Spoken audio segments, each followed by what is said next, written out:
बहुत पुरानी बात है। एक बहुत सुंदर नगरी के सामने दो भिक्षु अपने गुरुजी के साथ भिक्षा मांगते हुए गुजर रहे थे। तभी गुरुजी की नजर उस नगरी पर पड़ी।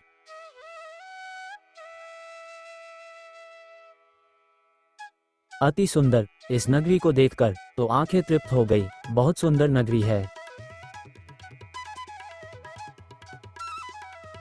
हाँ गुरुजी, बिल्कुल सही कहा। बहुत सुंदर नगरी है। बस यहाँ भिक्षा भी सुंदर मिल जाए तो आनंद ही आनंद है। बिल्कुल सही फरमाया नारायण। अब बस इस नगरी में झोली भर मिठाइयाँ और पकवान मिल जाए तो फिर आनंद ही आनंद। अच्छा ठीक है, चलो अब ध्यान से सुनो। कुछ भिक्षा मिले तो भगवान को भोग लगे। बच्चा नारायण, तुम नगरी में पूर्व दिशा की ओर जाओगे और बच्चा गोवर्धन, तुम नगरी में पश्चिम दिशा की ओर जाओ और जो भिक्षा में मिले सहज स्वीकार कर। सूरज ढलने से पहले यही मिलना। चलो चलो अब भिक्षा के लिए प्रस्थान करो।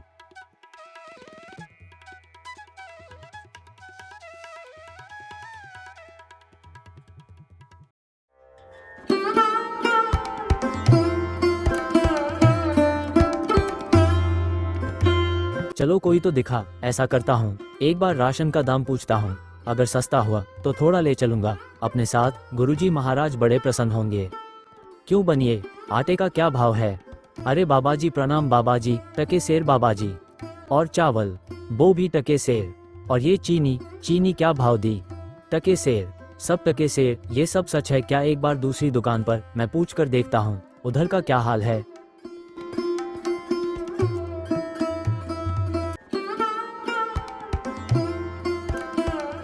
अरे बेटी, टमाटर कैसे दिए?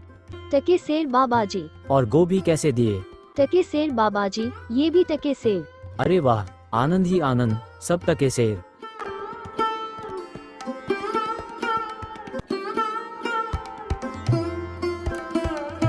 अरे ओ हलवाई, मिठाई किस भाव देते हो?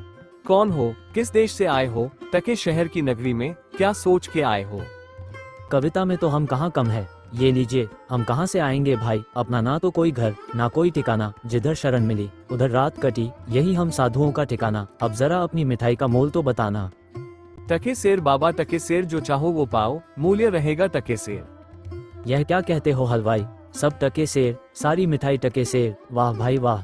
नाम क्या है इस टके सेर की नगरी का हलवाई? बाबाजी अंधेर नगरी। वाह भाई वाह। अंधेर नगरी, चौपट राजा, टके सेर भाजी, टके सेर खाजा। बाबा तो कुछ लेना हो तो बताइएगा, क्या बंधवाऊं आपके लिए?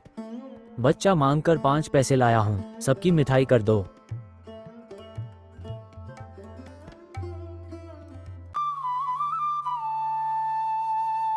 बच्चा गोवर्धन, क्या भिक्षा लाए? गठरी तो बहुत भारी मालूम होती है।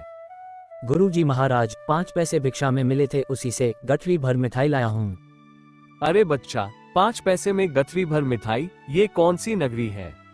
अंधेर नगरी, चौपट राजा, टके सेर भाजी, टके सेर खाजा। अरे राम राम, बचाए लाखों पाए। बच्चा, ऐसी नगरी में तो एक क्षण बिताना भी हमारे लिए उचित नहीं, जहाँ टके सेर भाजी, टके सेर खाजा बिकता है। गुरुजी, ऐसा तो संसार भर में कोई देश नहीं है जहाँ 2 पैसे पास रहने से मजे से पेट भरता है। मैं तो इस नगरी को छोड़कर नहीं जाऊंगा। हाँ देख बच्चा, पीछे पछताएगा। मैं तो इस नगरी में एक पल भी नहीं रहूंगा। देख मेरी बात मान, पीछे पछताएगा। मैं तो जाता हूँ, पर इतना कह देता हूँ कि कभी संकट पड़े तो याद करना। देख गोवर्धन, क्यों जिद करता है? जब गुरुजी ने कहा चल तो चल यहाँ से, यहाँ रुकना उचित नहीं।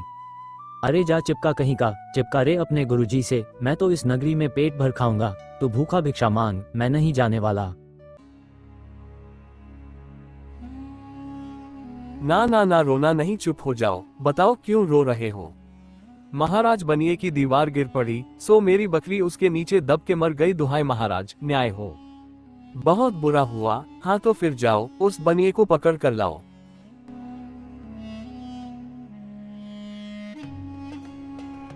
क्यों बनिए, ये कैसी दीवार बनवाई थी जो इसकी बकरी दबकर मर गई?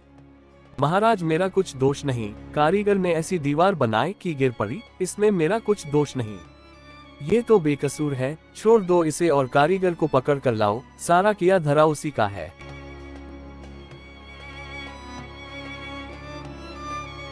क्यों कारीगर, इसकी बकरी क्यों मर गई?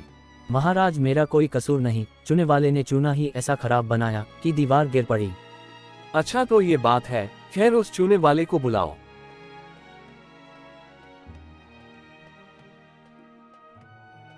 क्यों चूने वाले, तुमने कारीगर को खराब चूना क्यों दिया बताओ, नहीं तो तुम्हारी खैर नहीं। महाराज मेरा कुछ दोष नहीं, भिश्ती ने छूने में पानी ज्यादा डाल दिया, इसलिए चूना कमजोर हो गया होगा। हाँ अच्छा अब समझ आई, उस भिश्ती को लाओ हमारे सामने।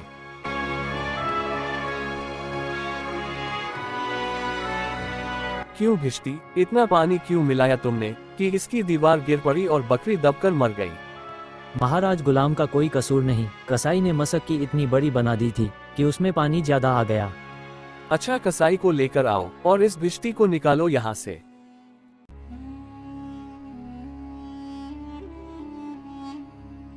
क्यों कसाई, तुमने ऐसी मशक क्यों बनाई? महाराज गडरिया ने टकेसेर में इतनी बड़ी भेड़ मुझे बेची कि मशक बड़ी बन गई। अच्छा तो चलो इस कसाई को निकालो यहाँ से और गडरिया को लाओ यहाँ पर।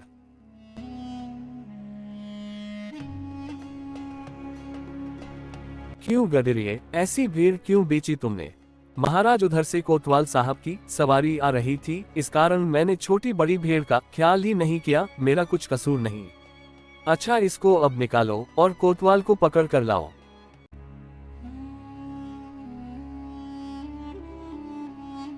महाराज मेरा कसूर कैसे, मैं तो शहर के इंतजाम के लिए आया था, भला अगर अपना काम नहीं करूंगा तो अपना फर्ज कैसे निभाऊंगा? ये तो बड़ा गजब हुआ, कहीं ऐसा ना हो कि ये बेवकूफ अपने चक्कर में पूरे नगर को फूंक दे। नहीं नहीं, तुमने इतनी धूमधाम से सवारी क्यों निकाली? हाँ मंत्री जी सही कह रहे हैं, तुमने इतनी धूमधाम से सवारी क्यों निकाली, जिसका परिणाम ये हुआ कि बकरी मर गई। लेकिन महाराज, हम अब कुछ नहीं सुनना चाहते, ले जाओ इसे और फांसी पर चढ़ा दो। गुरुजी भी ना मुझे इस खूबसूरत नगरी से जाने को बोल रहे थे। मानता हूँ कि नगरी कुछ कारण के लिए अच्छी नहीं, लेकिन मुझ साधु का क्या, मुझे तो खाने को चाहिए और आराम करने को। वाह वाह, लड्डू तो बहुत ही स्वादिष्ट है। कुछ ही दिन हुए हैं, अभी नगरी में कहीं मैं मोटा तो नहीं हो गया। तभी राजा के कुछ सिपाही गोवर्धन को घेर लेते हैं। यही मोटा सही है, चल जरा चल, मिठाई खाकर खूब मोटा हो रहा है, आज मजा मिलेगा तुझे। अरे ये आफत कहाँ से आई? अरे भाई मैंने तुम्हारा क्या बिगाड़ा है जो मुझे पकड़ते हो?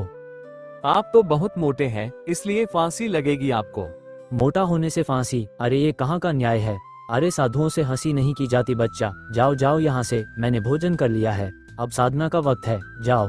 साधना तो हम करवाएंगे, जब सूली पर चढ़ जाओगे तब पता चलेगा कि फांसी है या हंसी है। सीधी तरह से चलते हो या घसीट कर ले जाएं। बात क्या है? एक साधु आदमी को बिना किसी बात के फांसी पर चढ़ाना चाहते हो? बात यह है कि कल कोतवाल को फांसी का हुक्म में हुआ था, लेकिन जब फांसी देने को उसे ले गए तो फांसी का फंदा बड़ा निकला और हमारे कोतवाल साहब तो दुबले हैं। फिर हम लोगों ने महाराज से अर्ज किया, इस पर हुक्म हुआ कि एक मोटा आदमी पकड़कर फांसी दे दो, क्योंकि बकरी मरने के अपराध में किसी न किसी को तो सजा मिलनी जरूरी है, नहीं तो सच्चा न्याय हो नहीं पाएगा। हे प्रभु, इस पापी पेट के चक्कर में मैंने गुरु जी की बात ना मानी। हे बाप रे, मुझ बेकसूर को क्यों फांसी दे रहे हो? अरे भाइयों, कुछ तो धर्म का ख्याल करो। अरे मुझे छोड़ दो मुझे, मैंने गुरुजी का कहना क्यों नहीं माना? उसी का फल है। गुरुजी कहाँ हो? गुरुजी, मुझे अभी नहीं मरना।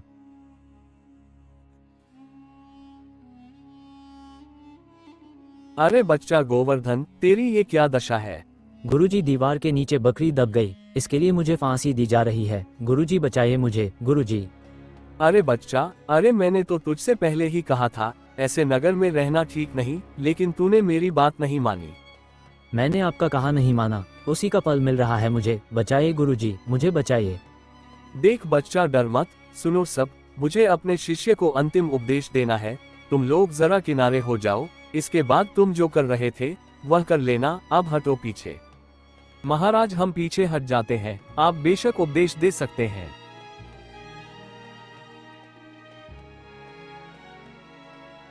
तब तो गुरुजी, हम अभी फांसी पर चढ़ेंगे।